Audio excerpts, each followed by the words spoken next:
We are so blessed every Sunday with the amazing music from Richard Schulman, our Unity Band, Cat Williams. Would you show them our love and appreciation? Thank you so much.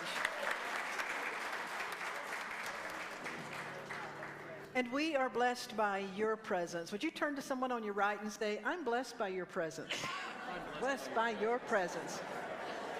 And then turn to someone on your other right or your left and say, I'm blessed by your presence. I'm blessed by your presence.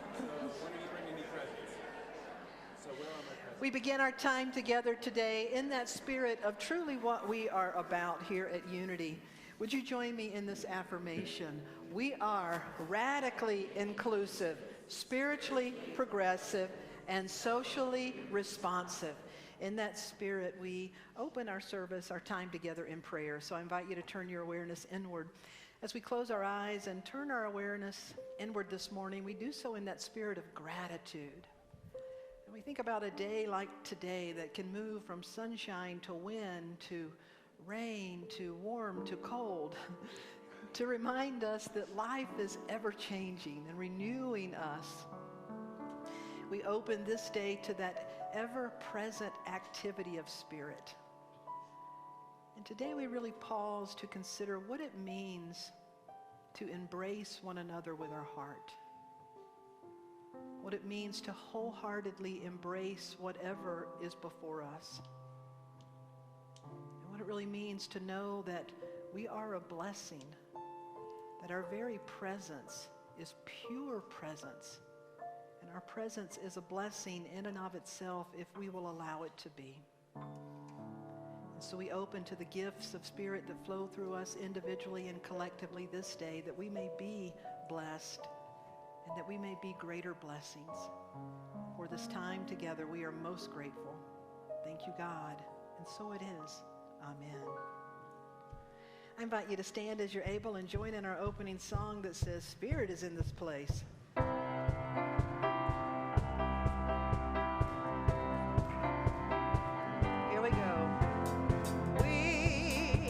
Have come together as family. We have come here as we are. We have come with arms wide open.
invite you to take this opportunity to turn and greet your neighbor. This means I want a handshake. This means I want a holy hug.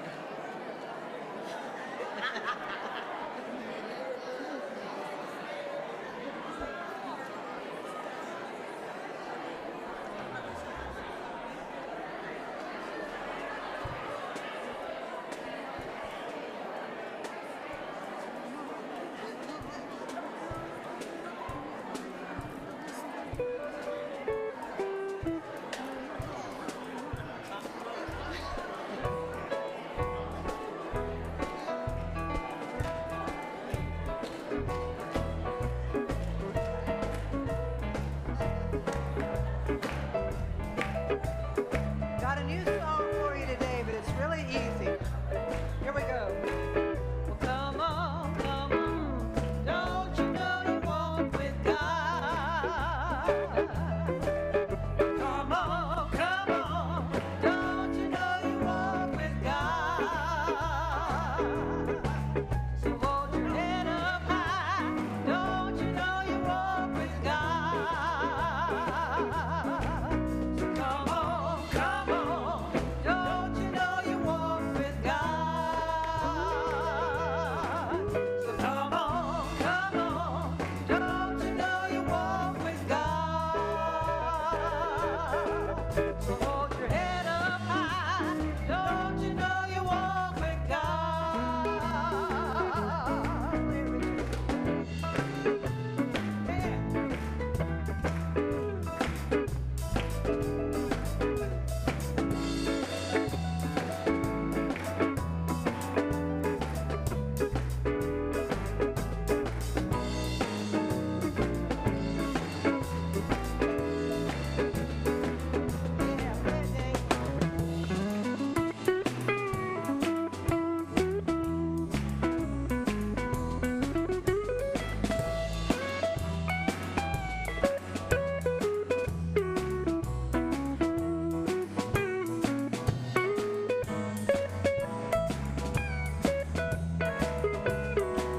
Walk that way.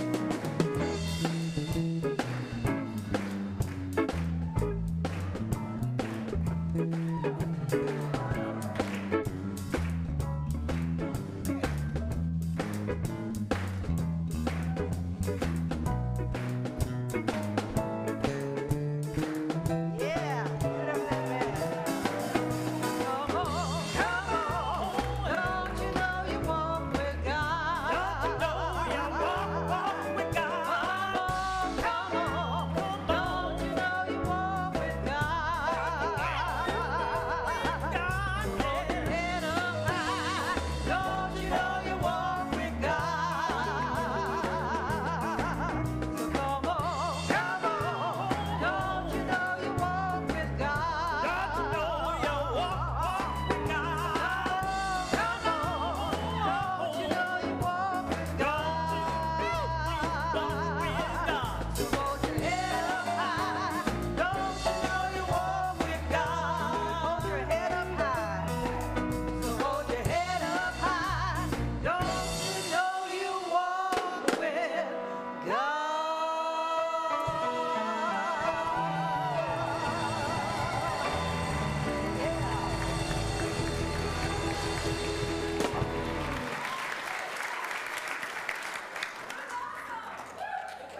Chad said, that's the Chicago blues. I said, no, that's the Kansas City blues. And we said, no, this is the Unity blues. Hold your head up high. Don't you know you walk with God? We'd like to take this opportunity to extend a special welcome to any of you who may be here for the first time or perhaps the first time in a long time. If you would raise your hand, that allows us to welcome you back or to connect with you for the first time. Our welcoming team are extending a card to you. Has a red heart. If you'd like to wear that heart, it will allow us to acknowledge you as a newcomer and make ourselves available to just extend that welcome and a special hospitality to you. There's packets of information about our spiritual community outside the bookstore for any of you that may want to pick up one of those packets. But we'd like to take this opportunity to pause, to bless you. Last week we had someone with us from Nashville, Tennessee, who's been tuning in online, and she said, I was afraid to come because at home when I listened to the messages, I ugly cry. And I said, oh, don't worry. We cry a lot every Sunday. Just come on in. But to those who are joining us by live stream, perhaps ugly crying, perhaps smiling, we welcome you. We welcome our newcomers. And let us bless each and every one that says, we love you. We bless you. We appreciate you. And we behold the divinity in you. We truly welcome you and thank you for being here this day. If you've not already turned your cell phones off, we appreciate your sending those into the silence. And as Reverend Christy prepares for some announcements, I want to just highlight that next Sunday, Tamara Keeves is going to be here with us. And I'm so excited that she accepted our invitation because she was a Harvard attorney who began to have this, a Harvard graduate working as an attorney who began to have this angst in her soul and knew she was called to do something else. She discovered this ancient wisdom, new thought principles that have led her to write books, be an incredible speaker, teacher. She's been on Oprah and travels all abroad. And by simply asking to come, she said yes. And so we're so blessed to have her next Sunday with us, and I hope you'll join me and join her while she's here. But right now, I'd like to pause and thank this another amazing woman who's just so much at the heart of the spiritual community, Reverend Christy. Thank you.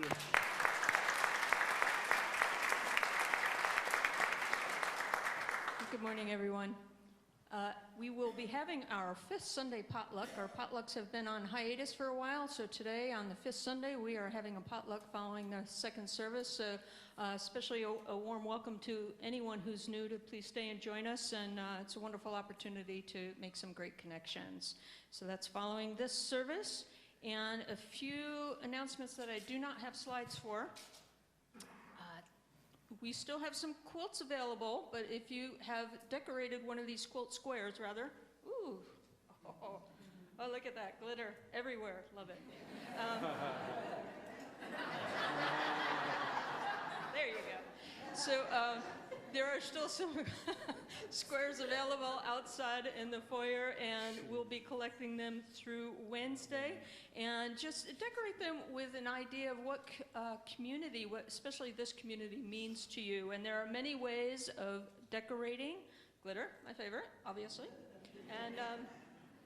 And then we'll be collecting them, like I said, through Wednesday. Also, we have an opportunity to order some Easter plants. So if you would like to, spring plants for Easter, they'll decorate our stage on Easter Sunday. And you can order them. They're $10 a piece, and forms are in our bookstore. And you get to take them home with you after the Easter services, and you can place them in memory of someone or in honor of someone, just to a special acknowledgement for anyone. If you have any questions, please see me following this service. And now we roll with the slides. We do have one position open for a camera operator for our live stream, which is all around the world. And if you have had experience with that, please see me. And if you'd like to volunteer one Sunday a month, please see me. I'll point you in the right direction with that.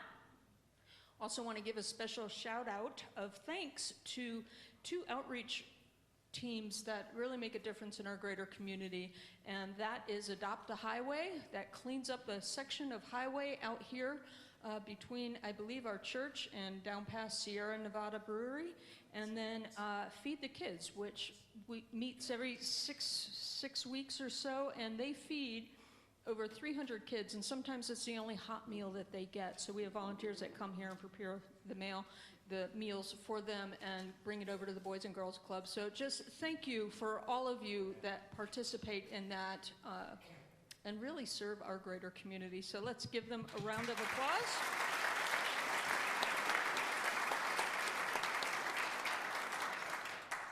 And we have one more announcement, and for that, I would like to introduce our board president, Ellen Winter. Thank you, Reverend Christy. Before I make my announcement, I do want to acknowledge our flower team who puts fresh flowers here every week, and this gorgeous burst of color here is just phenomenal. So please join me in appreciating the flowers that are here tonight.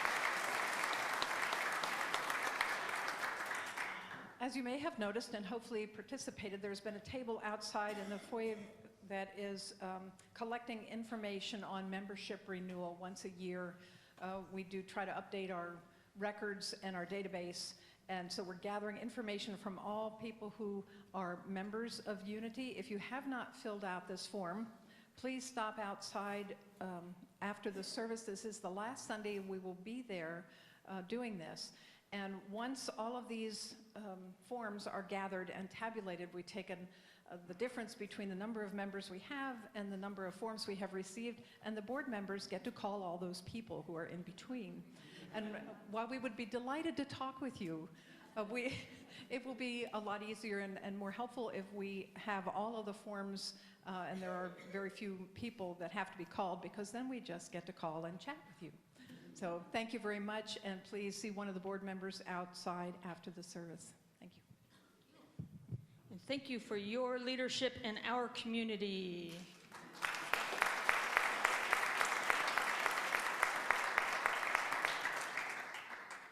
And now I invite you to take a breath and take in this inspirational reading. This comes from the Daily Word. I bless the life I have been given. Every fiber of my being exudes a life force. There is a divine intelligence within me. If I cut my finger, I do not need to tell the various blood cells and platelets what to do to bring about healing. The brilliance of life accommodates and supports me in ways I cannot even imagine. Life is a gift. I give back by using my life to exhibit peace, love, joy, creativity, and support for all life. Each day I take a few moments to bless my physical body and my ability to make a positive difference in this world. I bless my spiritual awareness, knowing that my life is inner-directed. I bless all others with whom I am connected for their part in contributing to my life, as I seek to contribute to theirs. For with you is the fountain of life. In your light, we see light. That's Psalm 36:9.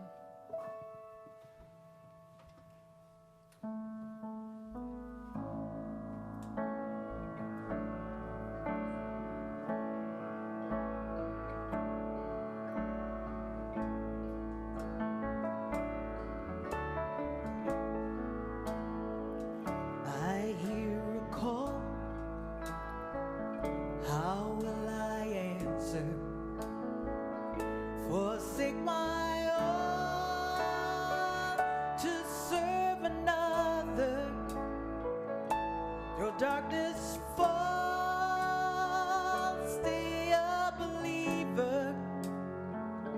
I hear a call. How will I answer?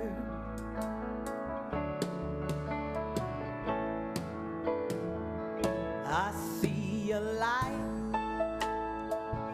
How will I follow? Fill up this life that grows so hollow. Make joy reside where there lives sorrow. I hear a call. How will I answer?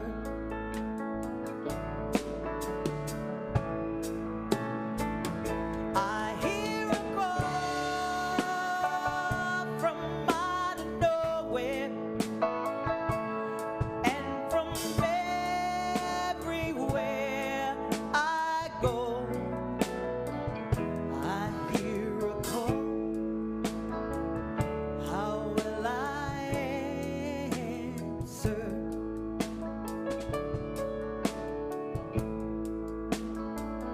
I feel a touch. Now will I hold on? Be there with love for those with no one, with a kindness such as lives so I'm gone. I feel a touch. Now will I hold on?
Williams, that extra kidney is singing through you.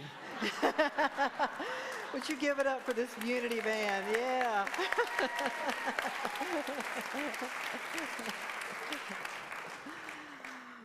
We are so blessed every Sunday. You know, it's said that a bad talk you can get over pretty quickly. I don't know about that, but a bad song lingers in the air.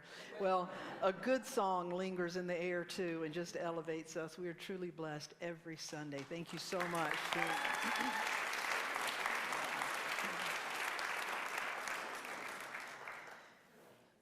This Sunday we are in the 4th week of a series that will go until the end of April after Easter.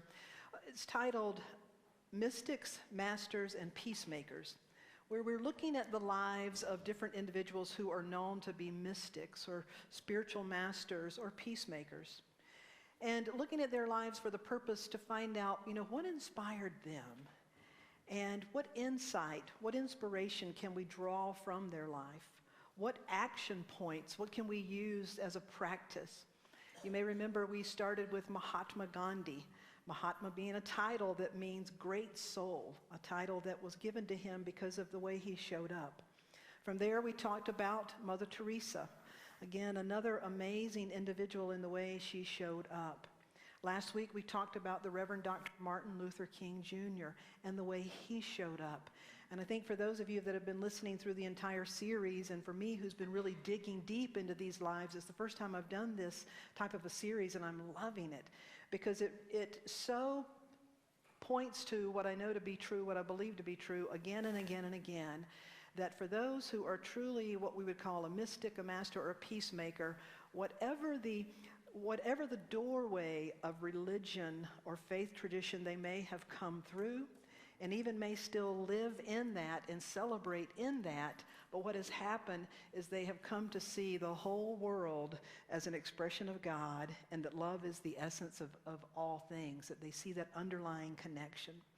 And so today we look at the life of a 4th individual. I'll give you a couple of clues. I'd like to share some quotes to see if you can guess them. This one may not, we'll see if you guess this one, but this particular mystic, master, peacemaker is still living. So there's your first clue. Some of the quotes from this individual: the mind which is attached to 1,000 different things pulls you in all directions. How many can join me in saying amen? That you recognize that to be true. This individual also said, stop identifying with the world created by your mind, and a new world will open up before you. How many of you also have discovered that through the power of insight and meditative practice and reflection? The next few quotes: we should learn to love everyone equally because in essence we are all one Atman, one soul. Now that word Atman is a clue to their tradition. The next is to be able to put oneself in another's position, to be able to see and to feel as another person does. This is the rare gift of an earnest spiritual seeker. And then about the creative presence. There's no difference between the creator and the creation, just as there is no difference between the ocean and its waves. It is the same consciousness that pervades everything. And finally, love is a universal religion. It is what society needs. Anyone have any idea who this is? I don't think I heard it. I heard a lot of Dalai Lamas. Not yet. Marianne Williamson, not yet. We'll get there. Deepak, not yet. Good ones, though. This is Amma. Now, in the last service, we had about 6 people that had actually met Amma. Amma is known as the hugging guru or the hugging saint. Anybody in this service? Wow, a number of you. Hold your hands up high. So if some of folks want to talk to the ones that have met and embraced Amma. So Amma's name, where is Richard? Richard, would you shout it out for me? Because I pronounced it last service and he said, Darlene, you said it wrong.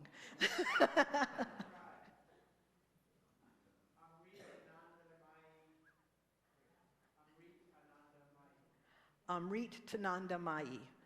Say it together now. Amrit Tananda Mai. Amrit Tananda Mai. She is lovingly known as Amma, thank God, because if I had to say that name many times in the service, it would not be pretty. Amma, and Amma means mother. So in her tradition, mother is Amma, the beloved mother. So Amma, as I said, is known as the hugging saint. Just take you through a few pictures. She grew up in southern India in a fishing village, very poor. She grew up in the lowest caste, and there's a few pictures of her growing up. She was born in 1953, so she's 65 years old today, and again, she is still alive and well. These are pictures of her showing what she is known for and what she does best, and that is hugging. She's very clear that that's her calling, not necessarily everybody else's, but her gift is to hug. And from what I've read and what I understand, it's not just one of those little hugs like that. She just gets all in there and just really gives you one of those hugs. You know you've been hugged when that happens. And then the next picture just shows where she says, love is our essence. But this is one of many pictures. You see her sitting here on the right. She sits and people come up. People will wait for hours. It takes hours and hours and hours usually because thousands of people can show up. She is known to sit nonstop for 20 hours hugging people. She will hug everybody that is there. So a little bit of just a few things about her life and how did she grow into being this hugging saint or a hugging guru. And why is it now that people of all faith traditions and people all around the world appreciate her? Why is it that the entire government of India points to her and says, this woman has accomplished more than our entire government, that she's doing something right? Again, she was born in 1953 in a remote southern coastal village in India. She's best known for embracing the masses, and she's been presented a number of awards. She's received the Gandhi King Award for Nonviolence. She received an award by Dr. Jane Goodall. She has spoke to the United Nations. She spoke for the Parliament of World Religions, and she only has a 4th grade education. She was born into a family, again, the lower class caste in India. When she was just starting to enter the 5th grade, her mother got sick, and Amma, who at the time was 9, was then pulled out of school and put in charge of taking care of 7 siblings. And so at 9 years old, she assumed that role and was only able to, for formal education, has only had formal education through the 4th grade. However, even when she was a young girl, her parents, neighbors, people noticed there was something different about her because she was she grew up in the Hindu tradition, but beyond the chants, beyond the singing, she tarried a while. She would sit by the water often so long that they would go check to see what was wrong because she would go into deep meditations as a young child. She began to sing and compose songs as a young child, and she would sit and sing these songs with tears streaming down her face, songs of devotion. And the words that came through the songs baffled the people around her. They said, how would this child understand the teachings of the Bhagavad Gita? How would this child? And when I read about her life, it reminded me of what the stories about Jesus, who as a 13-year-old boy would sit in the temple and mystify the priests around him. So according to the family and those who knew her, she really was unique in that she seemed to just come into this world with a heart of love and a real sense of connection and being able to speak words of truth that weren't contained in any one religious tradition. When she was, again, 9 and began to take care of the 7 siblings in her family, also helping to take care of her mother, part of what she had to do was to go around to the neighbors to get scraps to feed her family's animals. And in traveling around to the neighbors' houses at the age of 9, she began to witness the poverty. Now, again, she was from the lower caste family, but somehow when she went out, she began to really see poverty around her. So the parents said she started getting their clothes and their food and taking it to the neighbors, and the family had to literally stop her from giving away everything in the house. She just had that kind of heart as a child. She said her parents really didn't understand her and sometimes would scold her. She said by the time she was 14, it was her nature to hug everybody. And she said in her tradition, you weren't supposed to touch people, especially girls touching older people and touching men. And she said, but I don't see if it is a man or a woman. I don't see anyone different from my own self. A continuous stream of love flows from me to all creation. This is my inborn nature. The duty of a doctor is to treat patients. In the same way, my duty is to console those who are suffering. So she broke all kinds of barriers by touching people and hugging people. Now, let me say at the beginning, I'm not asking you to break all kinds of barriers and go tackle and hug people today. A hug is something somebody should want, amen? It's not to be forced upon anyone, but it's her gift and her calling. To date, she has hugged over 35 million people. 35 million people in over 40 countries around the world. Somebody wants hugs from this lady. That's a lot of people. In countries such as where she is from, India, Nepal, Tibet, you probably know, like Mahatma Gandhi, it's very common when a person is recognized with unique spiritual qualities, they give them the title of Mahatma. She has refused that title. She accepts Amma because it means mother, but she's refused to take any other title, and when asked why, this is what she said: I offered my life in service to the world long ago, and when your life is an offering, how can you make any claim? The reporter also said, Amma, why do so many people worship you? Do they worship you? And she said, no, it's the other way around. I worship them. I don't believe in a God who lives up on some throne in the sky. All living beings are God. I believe in loving them and in serving them. And so her gift is to love and to serve all humanity. In 1987, some of the people that had met her in India then brought her to the United States. From there, she went to Canada and different places, and today has been in over 40 different countries where she has a following. But what you also understand is she gives far more than hugs as well. Because this woman, who only had a 4th grade education, is a masterful teacher, a masterful speaker, and she runs an incredible enterprise. The entire government of India has said this woman from nothing has built the words they call an enterprise. Her organization, nonprofit organization, is called Embracing the World, just like a hug is an embrace, embracing the world. And its goal is to alleviate and meet the basic needs, providing food, shelter, education, health care, and livelihood. That's a lot to take on. But she's working in all of those different areas. And again, not just in India, although that is where it's concentrated. That's where her headquarters, what used to be her home as a child, is now a headquarters, an ashram, and a huge hospital. They said she's the best headhunter in the world, attracting some of the greatest doctors and researchers. They have a state-of-the-art hospital, listen to this, that is run solely on what people can afford to pay. What people can afford to pay, and it works, and they have served over 2.6 million people. In the United States, when Hurricane Katrina, remember, devastated, this is just one example, but Hurricane Katrina, her organization gave over $1 million to that. They do incredible things. They recently donated $15 million to clean the Ganges River in India, and to install toilets and things for people in that area, which is a part of why it's not clean. It was the government that really recognized her in 2004 when the tsunami hit India. You may remember 2004, southern India, parts were devastated, and they said it took the state government 5 days to merely announce what it would do by way of aid and relief.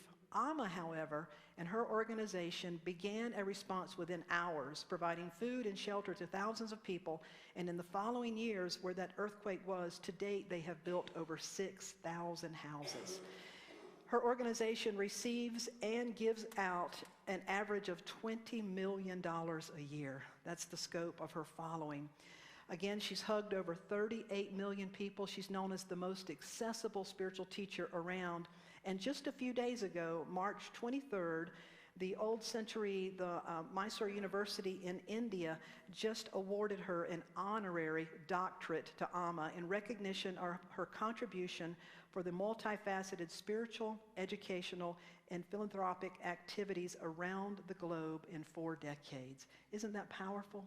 A 4th grade education and an honorary PhD. And people follow her for her spiritual teaching, so there's something truly there. Yolanda King, who's the daughter of Dr. Martin Luther King Jr., Yolanda has since passed, but she met Amma, and she said, "My father and Amma are kindred spirits." She saw that same spirit in them. Dr. Deepak Chopra said, "Amma is the embodiment of pure love. Her presence heals."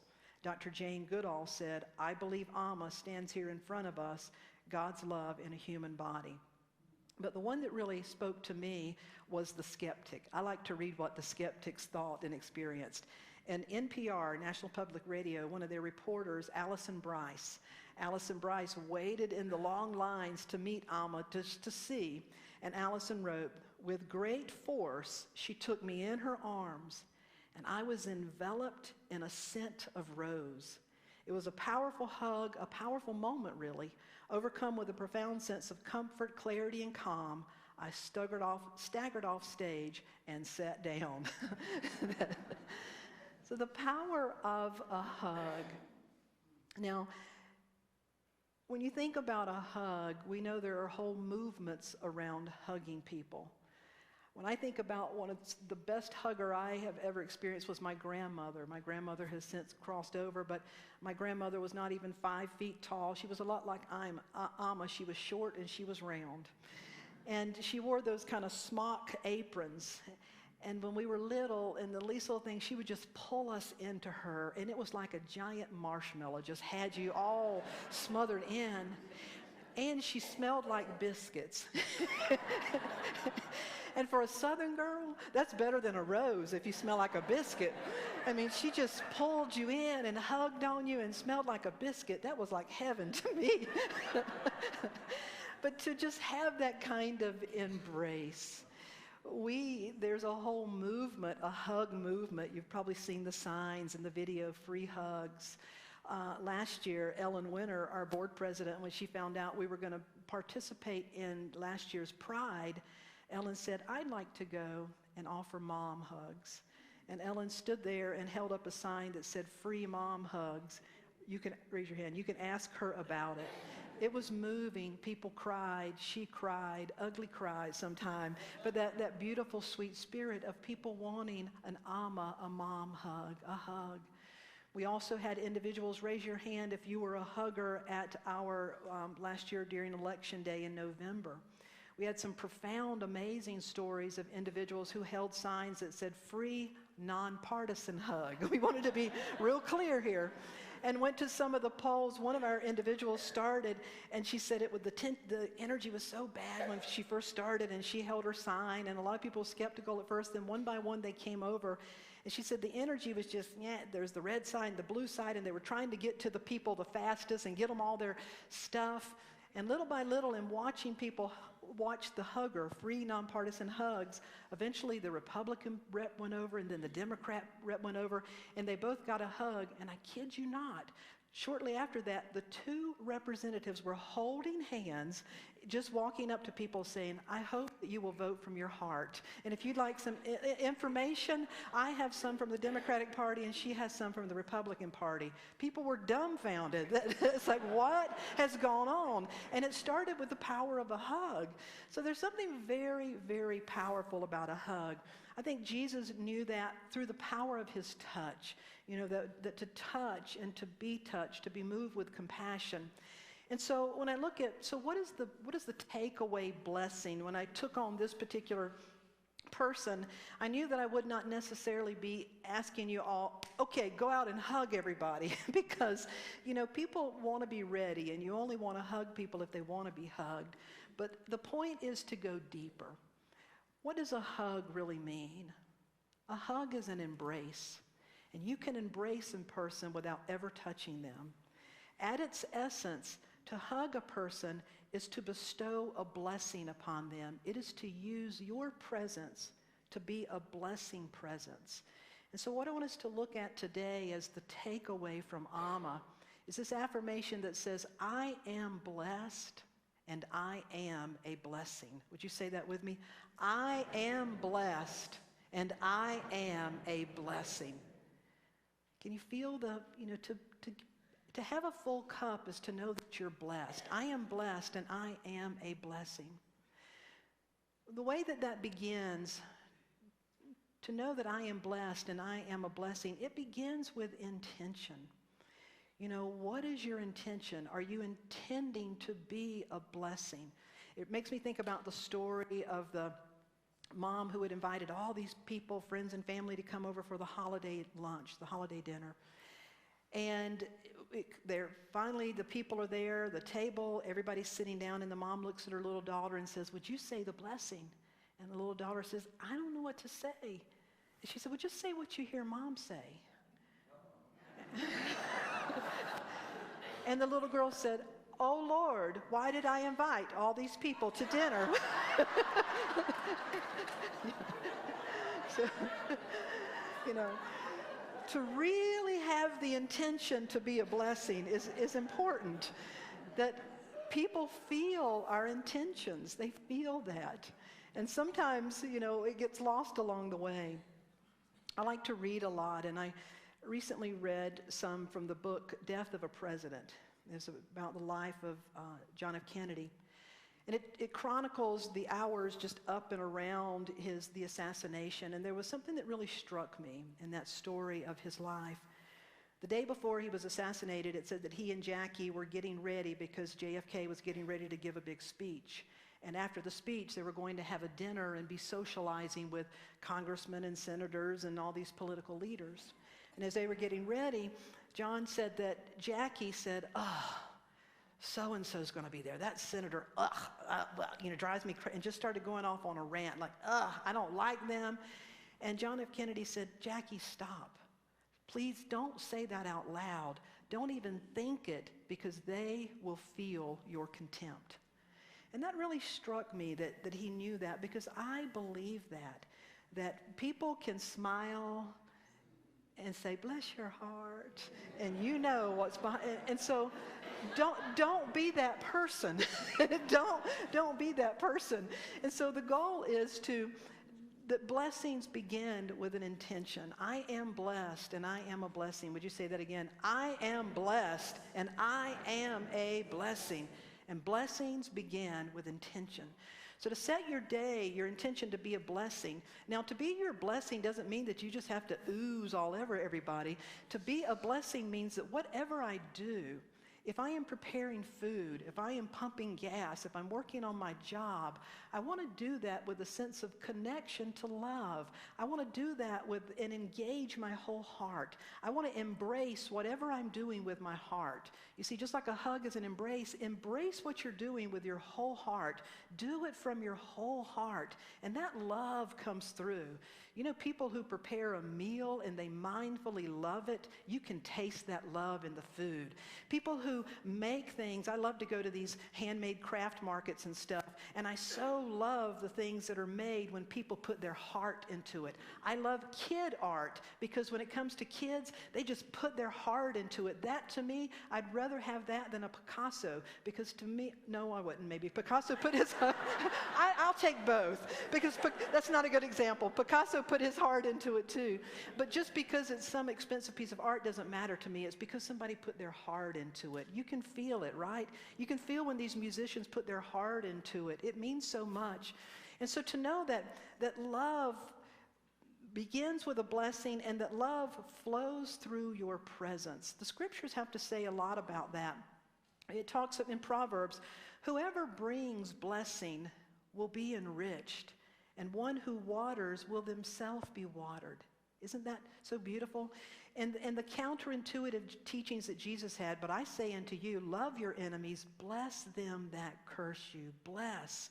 And to say, I have set before you life and death, blessing and cursing. Therefore choose life, choose to be a blessing.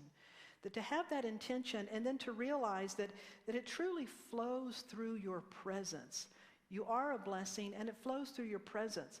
I remember growing up, my sister and I are only 18 months apart, and as most siblings, we could fight. We loved each other, but we also fought. And sometimes our mom would have to pull us apart and say, now you say I'm sorry, I'm sorry. Now you say I'm sorry, I'm sorry. Now hug each other. And we were like, still, like, no. That you have to, Mom would keep working with us because it's like, this has got to flow through your presence somehow.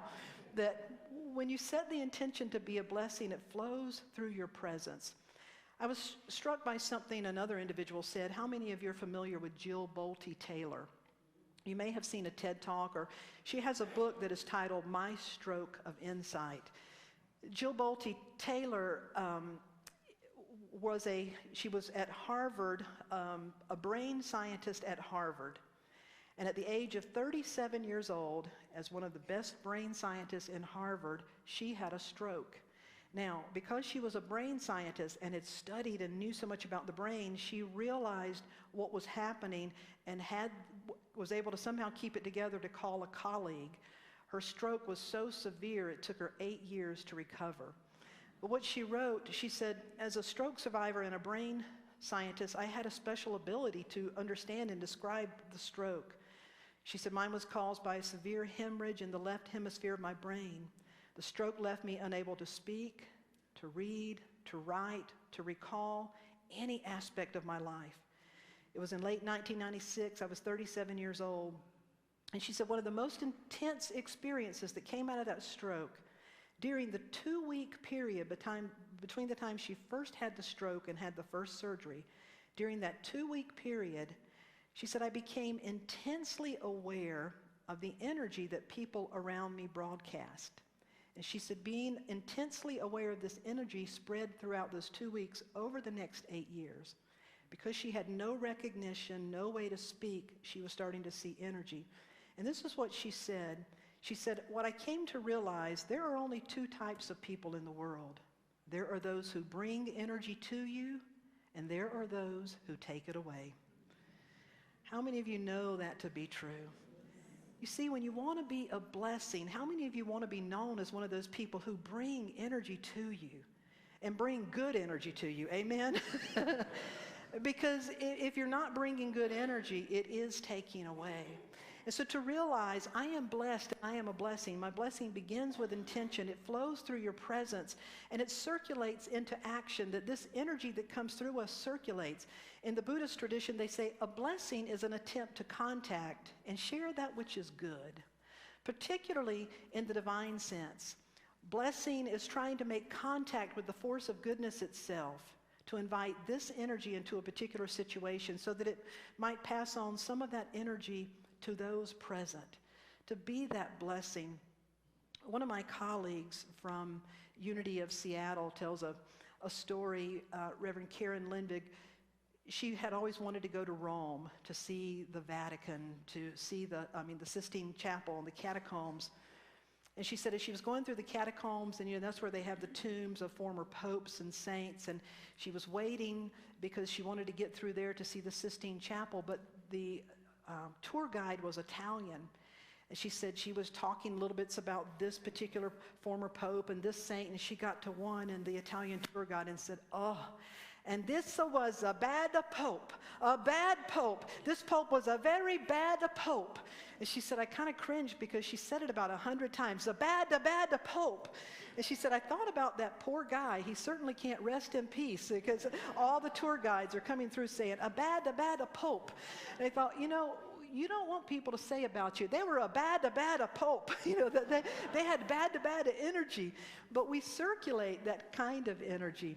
I also thought about Aretha Franklin, who died not too long ago. And reading some about Aretha Franklin, some of the things that you may or may not know about her is that Aretha's mom left her when she was just a little girl. And Aretha herself had 2 children before the age of 15. Aretha's father was a minister, and yet he had been unfaithful and kind of had a bad reputation. Aretha had experienced abuse and breakup and heartbreak and sorrow. And yet when she sang, her voice, she used that as a healing presence. Her bass player, Chuck Rainey, said, Aretha's voice was so emotionally powerful, it would sometimes throw the whole band off their groove. And he said one day, Aretha said, "Chuck, just don't listen to me so intensely. I know what my voice does to people because I know what I've been through. I know what I'm using it for." Aretha Franklin wrote, would you give me that song, Richard? She said, "Being a singer is a natural gift. It means I'm using it to the highest degree possible, the gift that God gave me to use. And I'm happy with that. Instead of waiting for things to be just right, you can use your voice to heal collective pain. Sometimes what you give comes out of the pain you've lived through." Isn't that beautiful? That sometimes what you give comes out of the pain that you have lived through. So to realize that a blessing begins with an intention. Blessing flows through your presence, and that blessings are always circulating. I remember, again, when I was growing up, my mom, we often kept my little cousin named Eddie, and one day we were in the grocery store checking out, and we were here, and the person was in front of us paying, checking out, and the cashier said something like, "Yeah, my kids wouldn't even hug me today when I dropped them off to school, and I didn't get my hug, and so I've, having a hard day." And she kept on talking about didn't get her hug. And my little cousin Eddie, who was probably about the four at the time, squeezed out and he said, "I'll do it. I'll give you a hug." And I remember being mortified, thinking, "Oh my God," because I was about 8 and I thought, this is terrible. But when I saw the reaction, when I saw the cashier run around and kneel down to get that little hug, and when I saw this lady get that hug, I've thought about that in years since, that to be the one that says, "I'll do it. I'll embrace you." And you don't even have to say those words, that I will embrace you in my heart. And I will bless you.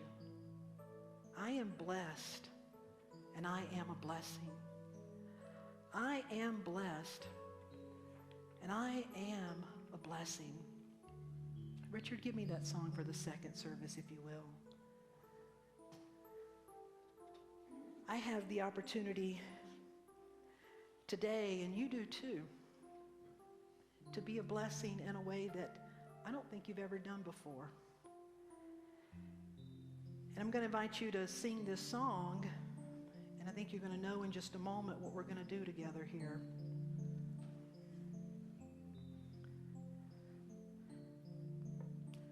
We join together here today to help two people along their way and tell them how much our love embraces. Come on up, Jean and Harry. As Jean is walking up the aisle and Harry follows with a smile, the love that flows in this place is amazing. Hallelujah, hallelujah. Would you turn around and look at them? Hallelujah, hallelujah,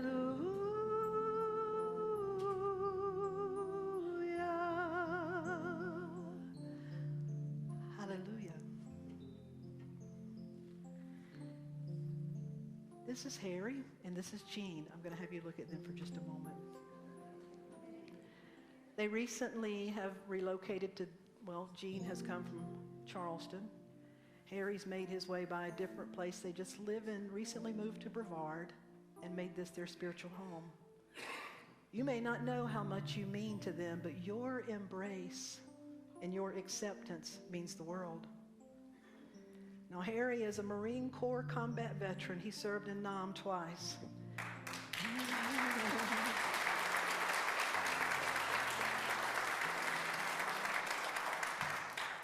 He's outlived Agent Orange, and he's a 3-time cancer survivor.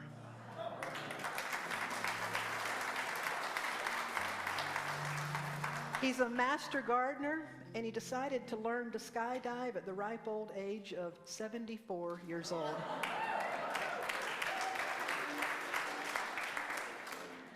Jean is a mother, a widow, born and raised and bred in Charleston, South Carolina. If you don't, if you don't believe me, just ask her. I love her accent.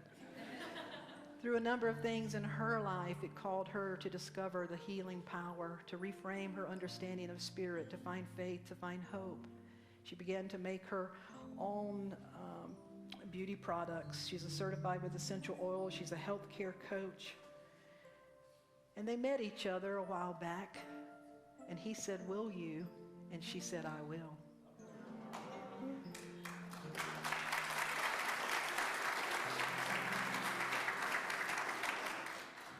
And so when they met with me, I couldn't think of a better way to do this. They've got some family watching live stream, but they want you to know they're your family. And they want to know if you'll hold this space and share this special moment with them. So Jean and Harry, you know that a marriage is more than two people joining together. It's a uniting of two souls that are already attuned to each other, who have deeply found a love that words can't describe. And marriage in the golden years, well, it's pretty golden. It's more precious because you know what it is to love and to lose. You know what it is to draw upon years of wisdom and experience. You know what it is to come together in deep gratitude. They also are followers of Harville Hendricks and have made a commitment to live a conscious relationship. And so your commitment today represents this for all of us. I asked Harry, why did he want to marry Jean? And he gave me a long list that I won't read all of it. But he said, Spirit has chosen to give me my life back on more than one occasion. 3 times, in fact, and I fervently believe the best part of my life is yet to be lived. And I can't think of a more worthy endeavor than to ask Jean to take this journey with me. And he talks about her beauty and her grace and her love of spirit and so many reasons that you have fallen in love with her. And Jean says of Harry, one thing that I appreciate about Harry is that he looks over my flaws and loves me unconditionally. He looks at me with the most sincere and loving eyes, which, by the way, is one of the things that endear me to him. It's as if I can do no wrong. She said, I loved him before I fell in love with him. And Spirit has guided our paths to this point. And so I ask you, Harry, do you take Jean to be your wife, to share your life with her, to love, to respect, to cherish, and to care for her for now and forevermore? I do. Would you share your vows with Jean?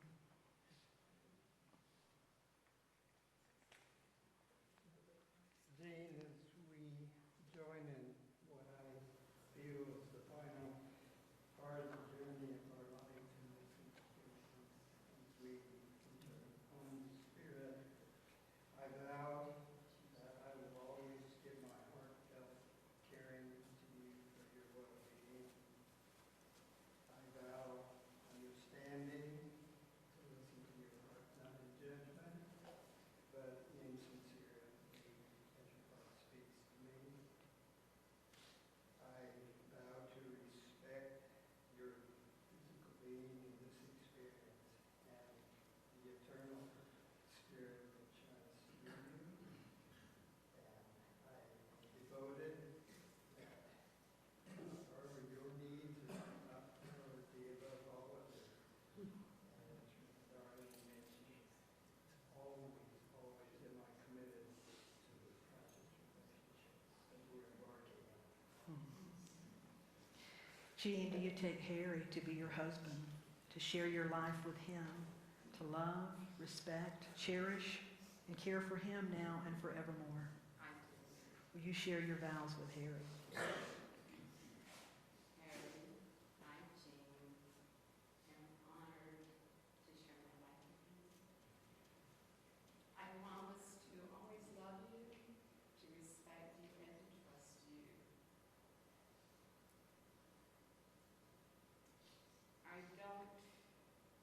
My intention is not to change you. I want you to remain as you are today because that's the person I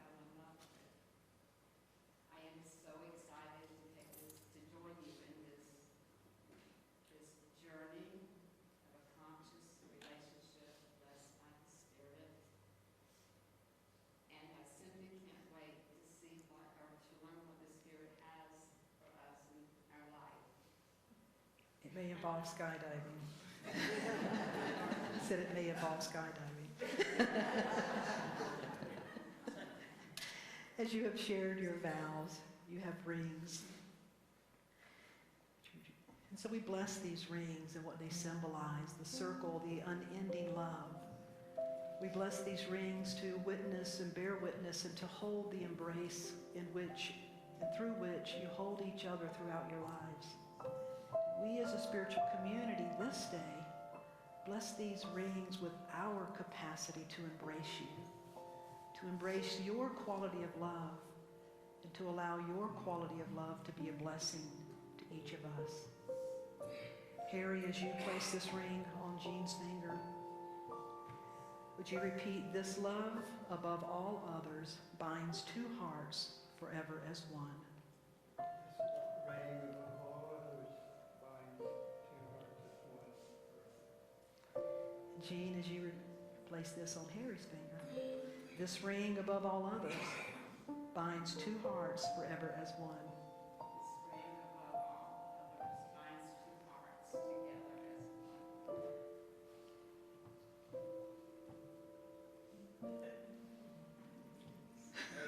hearts together as one. It is my honor, and by the authority invested in me, to pronounce you husband and wife.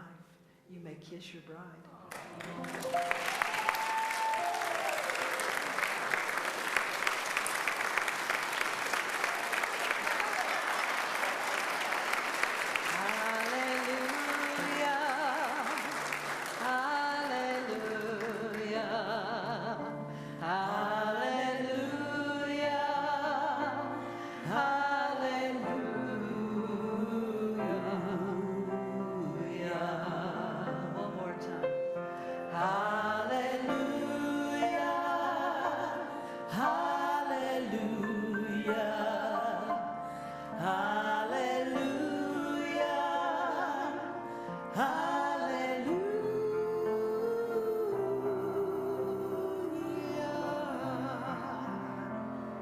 Welcome, Jean and Harry Harrison.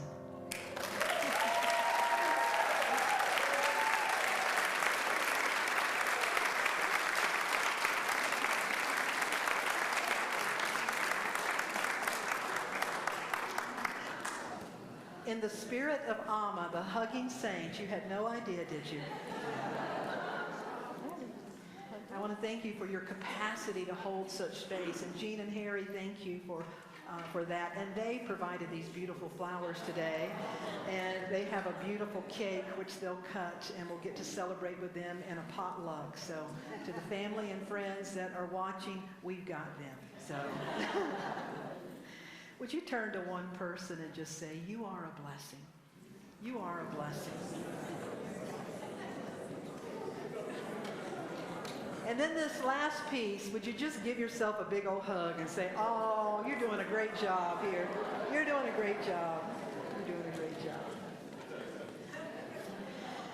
As Kat and our band get ready for one more amazing song, as we get over our ugly cries, I'm going to invite them. Even the children are crying. I don't know what that means. It's like they're all crying in here. We're going to invite our ushers to come forward.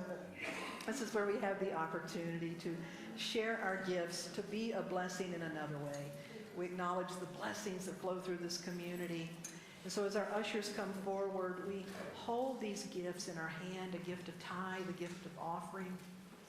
We hold the gifts in our heart, the recognition of love, and how we have the capacity to embrace what is before us with a whole heart. That I am blessed and I am a blessing. Would you hold your gifts and hold your gifts of heart together as we affirm divine love flowing through me, blesses and multiplies all that I have, all that I give, all that I receive, and all that I am. I am now in perfect balance and flow with the universal tides of giving and receiving. Thank you, God, and so it is. Amen. I wanna step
'cause I know I will be strong. But just go back to love, y'all.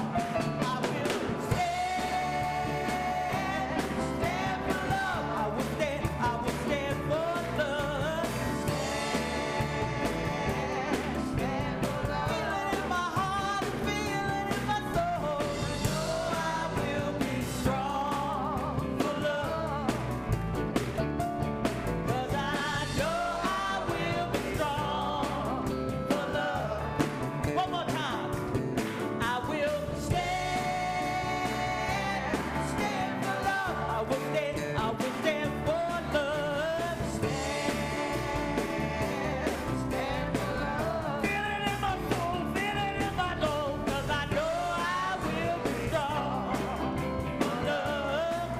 Yeah, I know I will be strong for love. Last line here. 'Cause I know I will be strong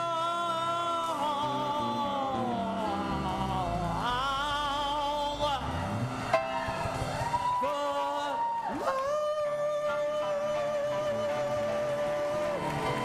hallelujah, hallelujah, for love.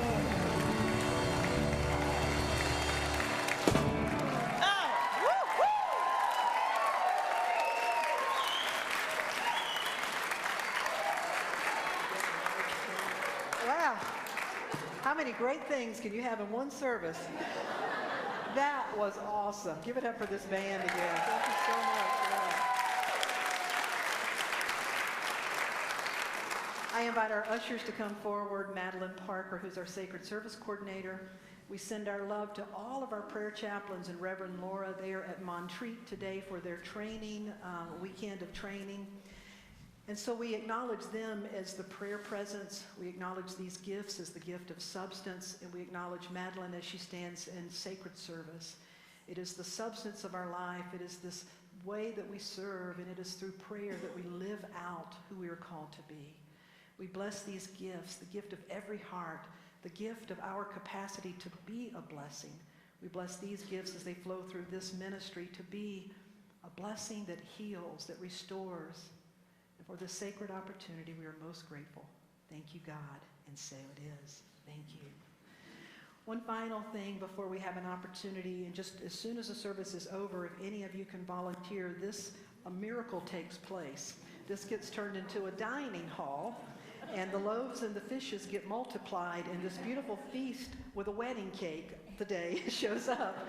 So I invite you to stay and enjoy that, and just to, if people can guide you in helping with this. But first of all, it's the last Sunday in March. How many March birthday babies do we have out there?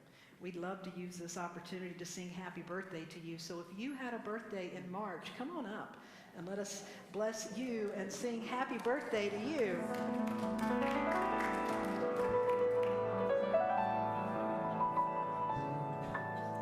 Happy birthday to you.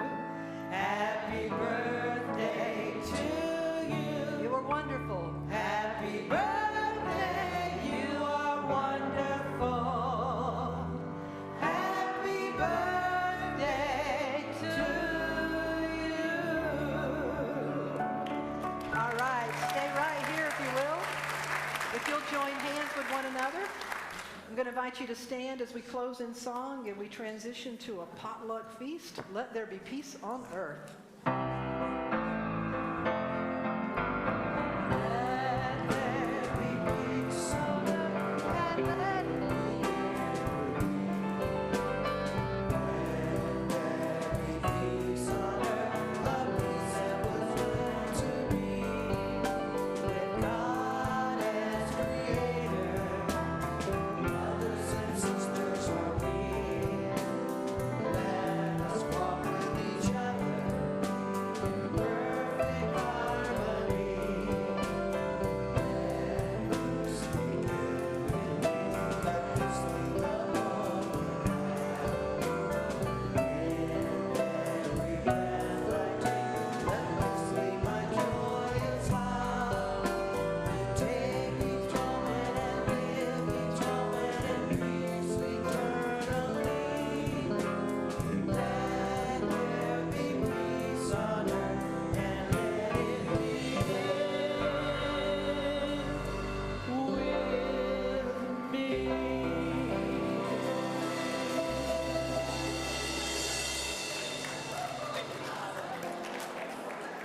This goes out to Harry and Jean.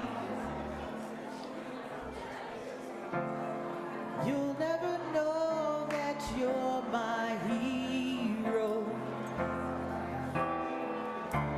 You're everything I wish I could be.